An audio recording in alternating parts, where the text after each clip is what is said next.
नमस्कार दोस्तों, स्वागत है आपका प्रयागराज स्टैंडर्ड चैनल पर। डिक्टेशन 5 सेकंड में शुरू होगी। ध्यानपूर्वक लिखिएगा, अच्छे से आउटलाइन बनाइएगा। यूपी ट्रिपल एससी अशुल्पिक परीक्षा के लिए बहुत ही उपयोगी डिक्टेशन है। Ready, start. हाल ही में सारनाथ को विश्व धरोहर स्थल का दर्जा प्रदान किया गया है। वास्तव में यह उत्तर प्रदेश ही नहीं बल्कि पूरे भारत के लिए गर्व और सम्मान का विषय है। इसके साथ ही सारनाथ भारत का 45वां यूनेस्को विश्व धरोहर स्थल बन गया है। सारनाथ वही पवित्र स्थान है जहाँ भगवान गौतम बुद्ध ने बोधगया में ज्ञान प्राप्त करने के बाद अपना प्रथम उपदेश अर्थात धर्मचक्र प्रवर्तन दिया था। यहीं स्थित सम्राट अशोक का सिंह स्तंभ भारत का राष्ट्रीय प्रतीक है तथा हमारे राष्ट्रीय ध्वज का अशोक चक्र भी इसी स्तंभ से प्रेरित है।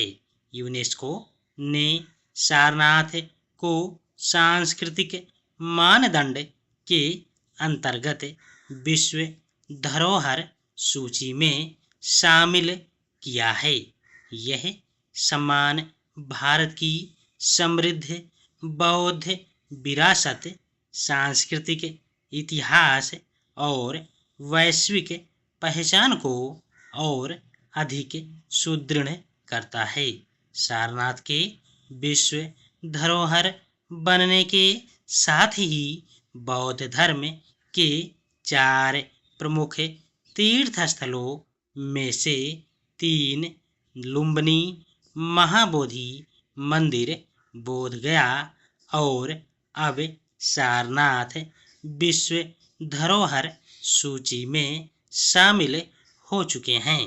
कहना गलत नहीं होगा कि इससे भारत की पहचान बौद्ध धर्म की जन्मभूमि और उसके प्रमुख केंद्र के रूप में और मजबूत हुई है।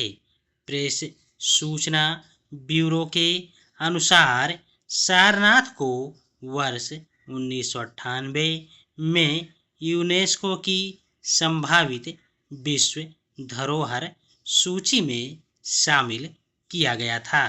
इसके बाद जनवरी 2025 में इसका औपचारिक नामांकन प्रस्ताव भेजा गया। लगभग 18 महीने तक चली तकनीकी समीक्षा, विशेषज्ञ बैठकों और ICOMOS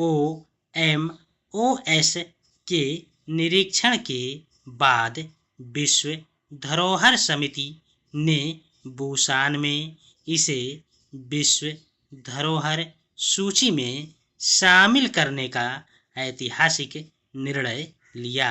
इस उपलब्धि पर प्रधानमंत्री श्री नरेंद्र मोदी, केंद्रीय संस्कृति मंत्री श्री गजेंद्र सिंह शेखावत तथा उत्तर प्रदेश के मुख्यमंत्री श्री योगी आदित्यनाथ ने प्रसन्नता व्यक्त करते हुए देशवासियों को बधाई दी है।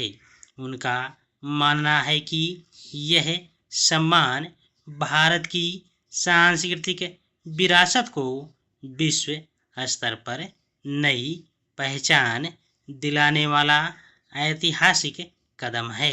सारनाथ को विश्व धरोहर का दर्जा मिलने से Japan, Thailand, Sri Lanka, Myanmar, Cambodia, Vietnam, दक्षिण कोरिया और मंगोलिया जैसे बौद्ध देशों के साथ भारत के सांस्कृतिक संबंध और मजबूत होंगे।